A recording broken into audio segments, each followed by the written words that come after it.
வணக்கம் ஜோதி நண்பர்களே. 2026 குரு பெயர்ச்சி பலன்கள். 2026 ஜூன் மாதம் குருவானவர் மிதுன ராசியிலிருந்து கடகராசிக்கு பெயர்ச்சியாகி அங்கே உச்ச கதியில் அடுத்த ஒரு வருட காலத்துக்கு சஞ்சாரம் செய்வாங்க. இந்த வருடத்தினுடைய இறுதியில் குருவுக்கு கேதுவனுடைய சேர்க்கை என்பதும் கிடைக்கும். பொதுவாக ஜோதிடத்தில் எந்த ஒரு கிரகமே உச்சம் பெறக்கூடிய நிலை அப்படிங்கிறது விசேஷமாக பார்க்கப்படும். காரணம் என்னென்னா, ஒரு கிரகம் உச்சம் பெற்றிருந்ததா அது ராசி நிலைகளுக்கு ஏற்ப கட்டாயமாக அதனுடைய பலனை கொடுத்துரும். அப்போ இந்த குரு உச்சம் பெறக்கூடிய நிலை அப்படிங்கிறது ரொம்பவுமே விசேஷமானது. காரணம், கிரகாதிபத்திய வகையில் குருவானவர் முழு சுப கிரகம் அப்படின்னு சொல்லக்கூடியது. அதனால் ஒரு சுப கிரகம் உச்சம் பெறக்கூடிய நிலை அப்படிங்கிறது எப்போவுமே ஒரு சாதகமான பலன்களை கொடுக்கும், நல்ல விஷயங்களை கொண்டு வந்து சேர்க்கும். ஜென்ரலாகவே குரு உச்சம் பெறக்கூடிய காலகட்டங்கள், ஆட்சி நிலை பெறக்கூடிய காலகட்டங்கள் என்ன ஆகும் அப்படின்னு பார்த்திங்கன்னா, எல்லா விஷயங்களுமே சமனாகும். எந்த ஒரு காரியமாக இருந்தாலும் அது நடுநிலையோடு செயல்படும். அதாவது ரொம்ப ஓவர்ஃப்ளோவாக போயிட்டுருக்கிற விஷயங்கள் எல்லாத்தையுமே குறைச்சி சமநிலைக்கு கொண்டு வரும். ரொம்ப அடிமட்டத்தில் இருக்கக்கூடிய விஷயங்கள் எல்லாத்தையுமே டெவலப் பண்ணி அதையும் ஒரு சமநிலைக்கு அது கொண்டு வந்து சேர்க்கும். ஸோ இப்படி எல்லா விஷயங்களையுமே நிறைக்குறைகளுக்கு தகுந்த மாதிரி அதை சமன்படுத்தும், பண்படுத்தும்னு சொல்லலாம். ஆனால் இந்த குருனுடைய நிலையானது இந்த அராஜக விஷயங்களையும் கொஞ்சம் கட்டுப்படுத்தவே செய்யும். அதாவது அதர்ம விஷயங்கள் குறைந்து தர்ம விஷயங்கள் முன்னேறும் சொல்லலாம். தவிர இந்த இயற்கை சம்பந்தப்பட்ட விஷயங்களும் கூட நல்ல வகையில் பயன் தரக்கூடிய வகையில் அமையும். அதனால் இந்த குரு உச்சம் பெறக்கூடிய அந்த காலகட்டங்களில் பார்த்திங்கன்னா நல்ல மழை வளம் என்பது இருக்கும். விவசாயம் சார்ந்த வியாபாரங்கள் அப்படிங்கிறது நல்லபடியாக அமையும். ஆன்மீகம், அறிவியல், கல்வி ரீதியான விஷயங்கள், வித்வத்தன்மை பலம் பெறக்கூடிய நிலைகள், குழந்தைகளுடைய முன்னேற்றம் சார்ந்த விஷயங்கள், சொத்து சுகங்கள் சம்பந்தப்பட்ட விஷயங்கள், பொருளாதார நிலைகள், இது எல்லாமே பார்த்திங்கன்னா ஒரு சீரான நிலைகளுக்கு அது மாற ஆரம்பிக்கும். அதாவது எந்த ஒரு நிறைக்குறையும் இல்லாத அமைதியான சுமூகமான நிலைகள் எதுவோ அந்த நிலைகளுக்கு கொண்டு சேர்க்கும். அதற்கான வழிகளை இந்த காலகட்டம் காமிக்கும். சுருக்கமாக சொல்லணும்னா, ஒரு பீஸ்ஃபுல்லான லைஃபுக்கு என்ன தேவையோ அந்த விஷயங்கள் இந்த காலகட்டங்களில் மேலோங்கும் அப்படின்னு சொல்லலாம். பொருளாதாரம் அப்படின்னு சொல்லும்போது இப்போது தங்கம் அப்படிங்கிறது ரொம்ப ட்ரெண்டிங்காக இருக்குது. ரொம்ப நாளுக்கு நாள் உயர்ந்துக்கிட்டே இருக்குதுன்னு சொல்லிகிட்டு இருக்கு. நிறைய பேர் தங்கம் விலை அப்படிங்கிறது உயரும் அப்படின்னு சொல்லிகிட்டு இருக்காங்க. ஆனால் நான் இந்த வருட பலன்களையும் சரி, இதற்கு முன்னாடி போட்ட சனிப்பெயர்ச்சி பலன்களையும் சரி, தங்க நிலை அப்படிங்கிறது கரெக்ஷன் ஆகும் தான் சொல்கிறேன். குறிப்பாக இந்த வருட கடைசி வரைக்கும் பார்த்திங்கன்னா தங்கத்தினுடைய விலை கொஞ்சம் குறைஞ்சிட்டு தான் வரும். பெரிய அளவில் மேலே போகிறதுக்கு வாய்ப்பு இல்லை. இந்த கேதுவனுடைய சேர்க்கையெல்லாம் குரு கிராஸ் பண்ணதுக்கு அப்புறமா தங்கத்தில் சிறு சிறுதாக முதலீடு பண்ணுங்கள். அது உங்களுக்கு லாங் டேர்மில் ஒரு நல்ல அசட்டாக அமையும். இப்போதைய நிலையில் வெயிட் பண்ணுறது தான் நல்லது. அதைத்தான் கிரகங்கள் சொல்லுது. ஸோ பொதுவான வகையில் இந்த குருவனுடைய அமைப்பானது எல்லா விஷயங்களையுமே ஒரு சமச்சீரான வகையில் செயல்படும்னு சொல்லலாம். இனி மேற்கொண்டு உங்களுடைய ராசி மற்றும் லக்னத்துக்கு இது என்ன மாதிரியான பலன்களை கொடுக்குது அப்படிங்கிறத பார்க்கலாம். நீங்கள் சொல்லக்கூடிய விஷயங்கள் எல்லாமே உங்களுடைய ராசிக்கும் பொருந்தும், லக்ன ரீதியாகவும் அது பொருந்தும். சிம்ம ராசி, சிம்ம லக்னம். சிம்மத்தை பொறுத்த வரைக்கும் இது வரைக்கும் 11ஆம் இடத்துல சஞ்சரித்து வந்த குரு இனி 12ஆம் இடத்துல அடுத்த ஒரு காலத்துக்கு சஞ்சாரம் செய்யும். 12ஆம் இடம் அப்படிங்கிறது மறுவிஸ்தானமாக சொல்லப்படக்கூடியது. பட் என்னதான் 12ஆம் இடம் அப்படிங்கிறது மறுவிஸ்தானமாக சொல்லப்பட்டாலும் இது கிரகங்கள் ரீதியாக மாறுபடவும் செய்யும். அதாவது 12ஆம் இடமானது சுப கிரகங்களோடு சேர்க்கை பெற்றது அப்படின்னா அது சுப பலன்களை கொடுக்கும். அசுப கிரகங்களோடு சேர்க்கை பெற்றிருந்ததுன்னா அசுப பலனை கொடுக்கும். ஒருவேளை சுபகிரகமும் அசுப கிரகம் ரெண்டும் சேர்ந்த நிலைகள் இருந்தது அப்படின்னா இந்த 12ஆம் இடம் அப்படிங்கிறது பாசிட்டிவ் அண்ட் நெகட்டிவ் ரெண்டு கலந்த நிலைகளை தான் அது வேலை செய்யும். அந்த சிம்மத்தை பொறுத்த வரைக்கும் இப்போதைக்கு இது 12ஆம் இடத்துல சுபகிரகம், அது முழு சுபகிரகம் சொல்லக்கூடிய குரு உச்ச நிலையிலிருந்து செயல்படக்கூடிய இந்த காலகட்டமானது சிம்மத்துக்கு ஒரு சாதகமான குரு பயிற்சியாகத்தான் இருக்கும். அண்ட் ஜென்ரலாக சிம்மத்துக்குன்னு பார்த்தோம்னா இப்போதைக்கு போதாத காலம் அப்படின்னு சொல்லக்கூடிய நிலைகள் தான் இருக்குது. ஏன்னா ஒரு பக்கம் அஷ்டமச்சனியானது பிரச்சனை பண்ணிக்கிட்டு இருக்கு, இன்னொரு பக்கம் ராசியில் ராகு கேதுனுடைய நிலையானது அதை விட சங்கடத்தை அதிகம் ஏற்படுத்திக்கிட்டு இருக்குது. ஸோ அதனால் சிம்மராசிக்காரங்க ஒரு திருப்தியற்ற வாழ்க்கை நிலையை தான் அவங்க வாழ்ந்துக்கிட்டு வராங்க. உண்மையில் அவங்கவுங்க வயது நிலைக்கு இருக்க விஷயங்கள் காரியங்கள் வேணால் வேறுபட்டு இருக்கலாமே அல்லாமல் பொதுவாக சிம்மராசி அப்படின்னு எடுத்துக்கிட்டால் எல்லாருக்குமே ஏதோ ஒரு வகையில் மனஸ்தாபங்கள், மனசங்கடங்கள், பிரச்சனைகள் போன்ற விஷயங்கள் இருந்துக்கிட்டு தான் இருக்கும். ஆனால் ஜோதிடத்தை பொறுத்த வரைக்கும் எப்போவுமே ஒரு கதவு அடைத்தால் மறு கதவு திறக்கும் அப்படின்னு சொல்லுவாங்க.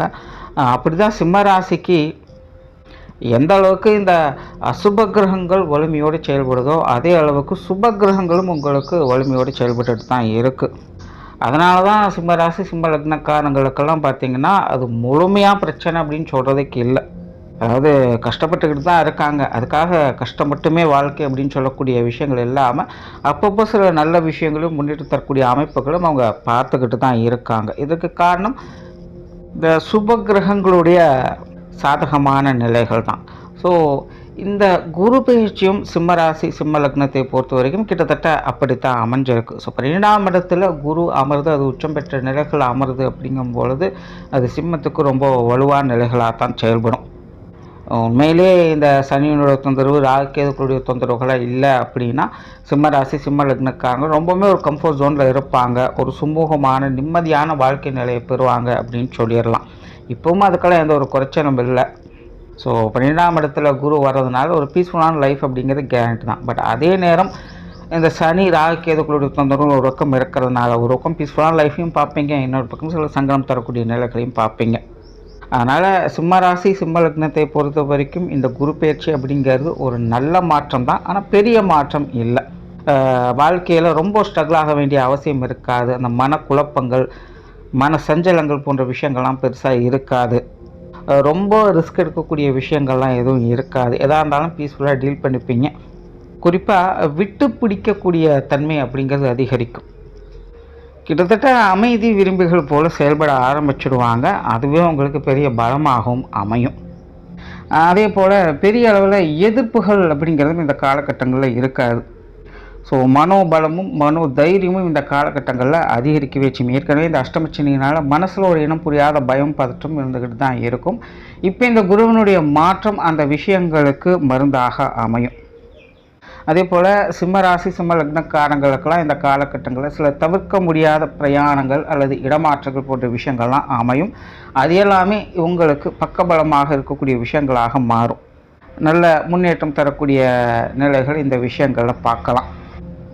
குறிப்பாக இந்த கெரியர் பேஸ்டான இடமாற்றங்கள், கல்வி ரீதியான இடமாற்றங்கள் அல்லது சொத்து சுகங்கள் வகையில் வரக்கூடிய இந்த இடமாற்றங்கள் அப்படிங்கிறது சிம்மராசிக்காரங்களுக்கு ரொம்ப சிறப்பானதாகவே இருக்கும். நிறைய பேர் இந்த காலகட்டங்களில் சில ஆன்மீக ரீதியான பிரயாணங்களை கூட செஞ்சுட்டு வருவாங்க. ஆன்மீக பலம் அதிகரிக்கக்கூடிய ஒரு காலகட்டம் அப்படின்னு சொல்லலாம். நிறைய பேருக்கு இந்த இறை சிந்தனை, இறை நம்பிக்கை அப்படிங்கிற விஷயங்கள்லாம் அதிகரிக்கும். குறிப்பாக இந்த மூட நம்பிக்கை சார்ந்த விஷயங்களில் தெளிவாகிடுவீங்க. ஸோ ஆன்மீக ரீதியாக நிஜம் என்ன பொய் என்ன அப்படிங்கிறதெல்லாம் இந்த காலகட்டம் உங்களுக்கு தெரிய ஆரம்பிச்சிடும். ஸோ நல்ல இறை சார்ந்த விஷயங்களில் சிறப்பான அமைப்புகளை பார்க்கக்கூடிய ஒரு காலகட்டமாகவும் இருக்கும். தொழில், வேலை, உத்தியோகம் சம்பந்தப்பட்ட விஷயங்கள் இந்த காலகட்டங்களில் சாதகமாக இருக்கும். வெளியூர் மற்றும் வெளிநாடு சம்பந்தப்பட்ட விஷயங்களில் பெரிய அளவில் சங்கடம் இல்லாமல் ஒரு சுமூகமான மாற்றங்களை பார்த்து வரலாம். பொருளாதார விஷயங்கள் சிம்மத்தை பொறுத்த வரைக்கும் கொஞ்சம் ஸ்ட்ரகிளாக இருக்கக்கூடிய ஒரு காலகட்டம் தான். பட் இந்த குருனுடைய மாற்றத்துக்கு பிறகு அவ்வளோ பெரிய பிரச்சனைகள் இல்லை, ஓரளவுக்கு எல்லாத்தையும் கட்டுப்படுத்திக்கிட்டேன், எல்லாத்தையும் சமாளிச்சிட்டேன் அப்படின்னு சொல்லக்கூடிய நிலைகளை பார்க்கலாம். சிலருக்கு சிறிய அளவில் ஒரு சேமிப்புகள் உரியக்கூடிய ஒரு காலகட்டமாகவும் இருக்கும். சிம்மத்துக்கு இது ஃபினான்ஷியல் ரீதியாக கொஞ்சம் சப்போர்ட் பண்ணக்கூடிய ஒரு காலகட்டம்னு சொல்லலாம். ஆரம்பத்தில் சொன்ன மாதிரி இந்த குருவானவர் எப்போவுமே சமநிலையை கொண்டு சேர்ப்பாங்க. ஸோ இது வரைக்கும் ஃபினான்ஷியல் ரீதியாக ரொம்ப ஸ்ட்ரகிளாக இருக்கக்கூடிய விஷயங்கள் எல்லாத்தையுமே கம்மி பண்ணி ஒரு சமநிலையில் கொண்டு வச்சிடும். அதனால் ஃபினான்ஷியல் ரீதியான ப்ராப்ளம்ஸ் எதுவாக இருந்தாலும் சிம்மத்தை பொறுத்தவரைக்கும் இந்த காலகட்டங்கள் அது சுமூகமாக மாறும். சொத்து சுகங்கள் வகையிலும் சிம்மத்துக்கு ஒரு சாதகமான அமைப்புகள் தான் இருக்குது. குறிப்பாக இந்த கைமாற்றல்கள், இடமாற்றங்கள் போன்ற விஷயங்கள்லாம் இந்த சொத்து சுகங்கள் வகையில் சிம்மத்துக்கு ரொம்ப சிறப்பான வகையில் செயல்படும். பழையதை கொடுத்து புதுப்பிக்கக்கூடிய அமைப்புகள், இப்படி சொத்து சுகங்கள் வகையில் சிம்மத்தை பொறுத்த வரைக்கும் ஒரு டெவலப்மெண்ட் சார்ந்த விஷயங்களாக பார்க்கலாம். அது சார்ந்த வருமானம் சம்மந்தப்பட்ட விஷயங்கள் கூட சிம்மத்திற்கு ஒரு சாதகமான நிலைகள் இந்த காலகட்டங்களில் செயல்பட்டுக்கிட்டு இருக்கும். குறிப்பாக இந்த வீடு நிலபுலங்கள் சம்பந்தப்பட்ட விஷயங்கள் சிம்ம ராசி சிம்ம லக்னக்காரங்களுக்கு இது சிறப்பான காலகட்டம் சொல்லலாம். குடும்ப வாழ்க்கை பெருசாக பிரச்சனைகள் இல்லை, எல்லாமே சமாளிக்கக்கூடிய விஷயங்களாக தான் இருக்க போகுது. குடும்ப உறவுகள் வகையிலும் கூட கிட்டத்தட்ட நல்ல விஷயங்களையே எதிர்பார்க்கலாம். இதுவரைக்கும் கொஞ்சம் கரடுமுரடான விஷயங்களை பார்த்து வந்துருப்பீங்க. இக்கரை கக்கரை பச்சை அப்படிங்கிற மாதிரி உங்களுக்கு பிடிச்சா அவங்களுக்கு பிடிக்காது, அவங்களுக்கு பிடிச்சா உங்களுக்கு பிடிக்காத மாதிரி குடும்ப உறவுகளுக்குள்ளே போய்கிட்டு இருக்கும். ஸோ அந்த மாதிரி பிரச்சனைகள்லாம் இந்த குரு பயிற்சிக்கு பிறகு கொஞ்சம் சால்வ் ஆகிடும். ஸோ பெரிய லெவலில் குடும்பத்துக்குள்ள இந்த கருத்து வேற்றுமைகள் அப்படிங்கிறதெல்லாம் இருக்காது. அதனால் இந்த குடும்ப வாழ்க்கை குடும்ப உறவு சம்மந்தப்பட்ட விஷயங்கள் எல்லாமே அட்ஜஸ்ட் பண்ணி போகக்கூடிய நிலைகளில் இருந்துக்கிட்டு இருக்குது. மாணவர்களுக்கு கல்வி மற்றும் வித்தை சம்பந்தப்பட்ட விஷயங்கள் சிறப்பான வகையில் தான் செயல்படும். மாணவர்களுடைய தேவைகள் எல்லா வகையிலுமே பூர்த்தி ஆகும். அஷ்டமச்சனி நடந்துக்கிட்டு இருக்கிறதுனால மாணவர்கள் தங்களுடைய முயற்சியை மட்டும் கைவிட்டுடாதீங்க. ஜென்ரலாகவே இந்த அஷ்டமச்சனி வந்துருச்சு அப்படின்னா கல்வி வித்தைகள் சரியாக ஃபோக்கஸ் அப்படிங்கிறது இருக்காது. அதனால் மாணவர்கள் அதை மட்டும் கொஞ்சம் பார்த்துக்கங்க. ஆனால் குரு உங்களுக்கு சாதகமாக தான் வேலை செய்கிறாங்க. அதனால் முயற்சிகளுக்கு ஏற்ற நல்ல பலன்களை இந்த காலகட்டங்களில் பார்க்கலாம். மாணவர்களுடைய தேவைகள் எல்லா வகையிலுமே பூர்த்தி ஆகும். அண்ட் சிம்மத்திற்கு இந்த உடல்நலம் சார்ந்த விஷயங்கள் கூட இந்த காலகட்டங்களில் ஒரு நல்ல முன்னேற்றம் தரக்கூடிய நிலைகளை தான் வேலை செய்யும். ஸோ பெருசாக இந்த ஹெல்த் இஷ்யூஸ் அப்படிங்கிறதெல்லாம் இருக்காது. பட் ராசியில் கேதுனுடைய நிலை இருக்கிறதுனால கொஞ்சம் உஷ்ண ரீதியான தொந்தரவுகளும் மனக்குழப்பங்களும் இருந்துக்கிட்டு தான் இருக்கும். அதையெல்லாம் நீங்களாக பெருசுபடுத்திக்காதீங்க. கொஞ்சம் அமைதியாக இருந்து அதை சரி பண்ண முயற்சி பண்ணுங்கள். ஸோ ஓவராலாக இந்த குரு பயிற்சி சிம்மத்தை பொறுத்த வரைக்கும் ஒரு சாதகமான நிலைகள் தான். மறைவு இடத்தில் இருந்தாலும் நன்மை தரக்கூடிய விஷயங்களாகத்தான் அது செயல்படுது. அதனால் உங்களுடைய சூழ்நிலை சந்தர்ப்பங்களை கொஞ்சம் அனுசரித்து செயல்பட்டிங்கனாலே இந்த காலகட்டம் உங்களுக்கு சிறப்பான காலகட்டமாக அமையும். நன்றி, வணக்கம், வாழ்க வளமுடன்.